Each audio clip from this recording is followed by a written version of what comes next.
ఆ డబ్బులు తర్వాత లెక్క పెట్టుకోవచ్చు. నువ్వు కూడా రామ్మా. ఒకేసారి వడ్డిస్తాను, తిందురు. తాకట్టు పెట్టిన బంగారం విడిపించాలంటే ఇంకా చాలా డబ్బులు కావాలమ్మా. పెళ్ళికేమో ఎక్కువ టైం లేదు. ఏం చేయాలో అర్థం కావట్లేదు. ఆ రోజు నా ఆరోగ్యం బాగోలేక మీ అన్నయ్య బంగారం తాకట్టు పెట్టాడు. ఈ రోజు ఆ బంగారం ఉన్నా ఇంత బాధ ఉండేది కాదు. ఎక్కడ దొరుకుతామా అని చూస్తున్న అన్నపూర్ణమ్మ గారు మాట నిలబెట్టుకోలేదంటే అడ్డం పడి పెళ్లి ఆపేస్తారు. నువ్వు బంగారం దాకా ఆలోచిస్తున్నావమ్మా. ముందు మగపెళ్లి వాళ్ళకి బట్టలు పెట్టాలి. వాళ్ళ స్థాయికి మనం పెట్టలేకపోయినా కాస్త నలుగురిలో వేసుకునేలాగా ఖరీదైన బట్టలైతే పెట్టాలి కదా. ముందు దాని గురించి ఆలోచించు.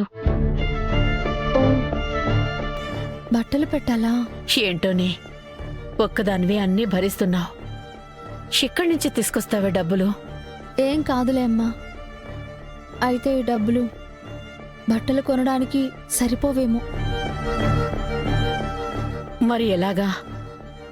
రేపు లగ్నపత్రిక రాసుకునేటప్పుడు మనం బట్టలు కూడా పెట్టాలి. లగ్నపత్రిక రాయడం అంటే పెళ్లికి మనం అందరం సమ్మతిస్తున్నామని రాసుకునే పత్రిక. అప్పుడు బట్టలు ఇవ్వకపోతే అందరి ముందు పరువు పోతుంది.